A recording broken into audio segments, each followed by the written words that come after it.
दोस्तों, नौ दुर्गा सनातन धर्म में भगवती माता दुर्गा, जिन्हें आदि शक्ति, जगत जननी जगदम्बा भी कहा जाता है। नौ दुर्गा देवियों को पापों की विनाशिनी भी कहा जाता है। हर देवी के अलग अलग वाहन हैं, परंतु सब एक हैं और सभी माँ दुर्गा जी से ही प्रकट हुई हैं। नमस्कार दोस्तों, welcome back to my channel. दोस्तों, हम अपने इस वीडियो में देवी दुर्गा के 9 रूपों के बारे में बात करेंगे। तो चलिए जानते हैं।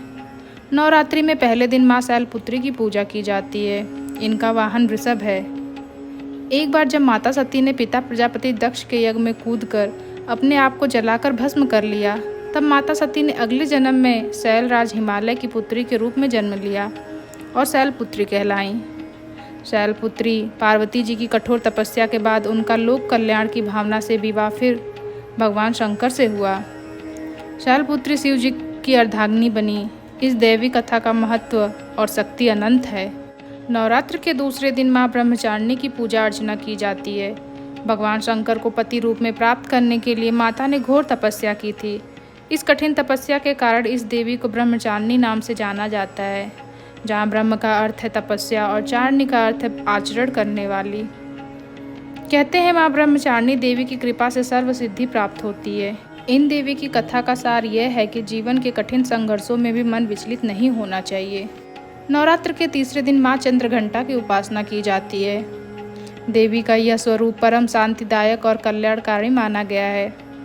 इसीलिए कहा जाता है कि हमें निरंतर उनके पवित्र विग्रह को ध्यान में रखकर साधना करनी चाहिए।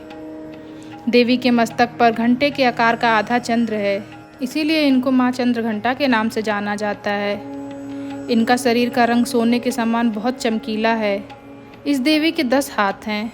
वे खड्ग और अन्य अस्त्र शस्त्र से विभूषित हैं। देवी की आराधना से वीरता और निर्भयता के साथ सौम्यता और विनम्रता का भी विकास होता है। इनके शरण में आने से सारे कष्ट से मुक्त हो जाते हैं। यह देवी कल्याणकारी हैं। नवरात्र के चौथे दिन माँ कुष्मांडा की आराधना की जाती है।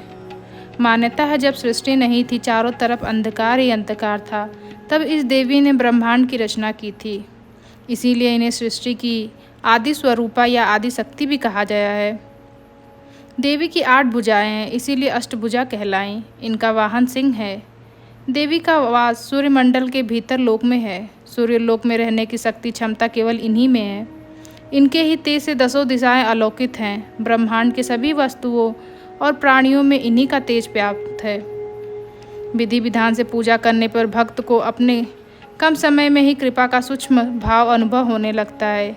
देवी अपने भक्तों को सुख, समृद्धि और उन्नति प्रदान करती हैं। नवरात्र के 5वें दिन माँ स्कंद माता की उपासना की जाती है। मोक्ष के द्वार खोलने वाली माता परम सुखदायी हैं। माँ अपने भक्तों की समस्त इच्छाओं की पूर्ति करती हैं। इन देवी की 4 भुजाएं हैं। स्कंद कुमार कार्तिकेय की माता के कारण इन्हें स्कंद माता के नाम से जाना जाता है। इनके विग्रह में भगवान स्कंद बाल रूप में इनकी गोद में विराजित हैं। इनकी पूजा से मोक्ष का मार्ग सुलभ होता है। यह देवी विद्वानों और सेवकों को पैदा करने वाली शक्ति हैं। कहते हैं कालिदास द्वारा रचित रघुवंशम महाकाव्य और मेघदूत रचनाएं स्कंद माता की कृपा से ही संभव हुई हैं। नवरात्रि के 6ठे दिन माँ कात्यायनी की पूजा की जाती है। ऐसी मान्यता है कि इनकी उपासना से भक्तों को बड़ी सहजता से अर्थ, धर्म, काम और मोक्ष चारों फलों की प्राप्ति होती है। कात्य गोत्र में विश्व प्रसिद्ध महर्षि कात्यायन ने भगवती पारंबा की उपासना की और कठिन तपस्या की। उनकी इच्छा थी कि उन्हें पुत्री प्राप्त हो। माँ भगवती ने उनके घर पुत्री के रूप में जन्म लिया, इसीलिए यह देवी कात्यायनी कहलाईं।